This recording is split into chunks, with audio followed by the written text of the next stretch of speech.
There's this weird paradox in leadership. The more successful you become, the harder it is to actually know if you're still on the right track. It's like the very seniority you've worked so hard for can cut you off from the honest feedback you need more than ever.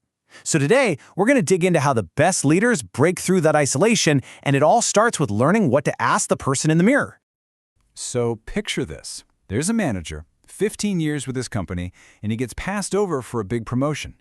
He's convinced his annual review was just plain wrong, so he goes to his key team members and asks them for their honest-to-goodness thoughts.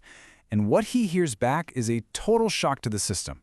They tell him they're confused, they feel ignored, and they're pretty critical of his recent decisions.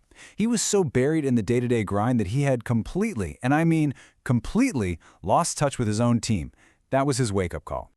And really, his story brings up this massive question for any leader. Once your boss isn't watching your every move anymore, and your team is, a little scared to criticize you, who actually tells you the truth? That's the big problem we're going to try and solve today. Okay, let's dive into our first section, the leader's blind spot.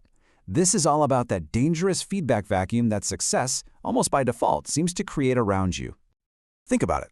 When you're early in your career, you're getting coached and mentored constantly, right? Feedback is coming from everywhere. But as you climb that ladder, that whole support system just kind of fades away. Suddenly, you're the one who's supposed to have all the answers, so people just stop challenging you. And you can get really isolated, flying blind without a clear view of your own impact. And you have to ask, why do they get so quiet? Well, for your direct reports, telling you the awful truth has almost no upside and a huge potential downside, so they just don't. And that silence, that's what creates the blind spot, where bad habits take root and big mistakes go completely unchecked. All right, Section 2, asking the right questions. So if you can't always rely on other people for honest feedback, the solution is you've got to build your own system for finding the answers. The most successful leaders, they're not the ones who never make mistakes. No way. They're the ones who develop what leadership expert Robert Kaplan calls the self-correction habit. It's basically the discipline to step back every once in a while, see if you've drifted off course, and then have the guts to do something about it. And the process itself is actually pretty simple, which is what I love about it. First, you just have to step back regularly to get some perspective. Second, ask yourself some brutally honest questions about how you're really doing. And third, you take those answers and you build a new game plan. It's this really powerful cycle of reflection and then action. And this gets at a really crucial point. Real power isn't about knowing everything. It's in the process of asking. The humility and the curiosity to ask the right questions, that's what keeps a leader grounded and, honestly, effective. Okay, Section 3, your leadership checkup. So what does this actually look like in the real world? Let's walk through 3 really critical areas for your own personal leadership checkup. First up, vision and priorities. You could have the most brilliant strategy in the world, but if your team doesn't get it, it's basically worthless. So ask yourself this, and be honest. If I walked up to someone on your team right now, could they tell me your top 3 to 5 priorities? If the answer is no, or even a hesitant maybe, then you've got a communication problem. A vision that isn't shared is really just a daydream.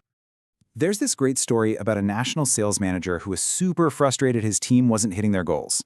When someone asked him what his key priorities were, he listed off 15 of them. 15! And right there, he had this aha moment. Having 15 priorities is exactly the same as having none at all. He cut the list down to 3, talked about them relentlessly, and boom, his team immediately knew exactly where to focus. Okay, next, let's talk about the two-way street of feedback. This isn't just about what you need to hear, it's also about what your people desperately need to hear from you. So many managers save up all their constructive criticism for the annual review. And let me tell you, this is a huge mistake. Giving timely feedback builds trust and actually gives people a chance to improve. Waiting until the end of the year just creates defensiveness and kills their confidence. Your people want to know the truth, but they need to hear it when it can still make a difference. Now, getting that truth back from your team is just as tough. You have to be patient and you have to be relentless. Ask for feedback and then just wait. Wait through that awkward silence until the real criticism comes out. And this is crucial. You have to thank them for it and then act on what you hear. That's how you prove it's safe for them to be honest with you. All right, our final checkup area is about leading under pressure. Because, let's be real, how you behave when everything's going wrong, Well, that reveals your true leadership style. And here is something you absolutely have to remember. When stress is high, your team is watching you with a microscope. They're not listening to your big speeches about company culture, they're watching your actions. Do you blame others, or do you take responsibility? Do you stay calm, or do you fly off the handle? Your behavior becomes the real company policy. Take the CEO of an asset management firm. He talked a great game, always going on about teamwork and accountability. But the second an investment went south, he'd throw a tantrum and point fingers.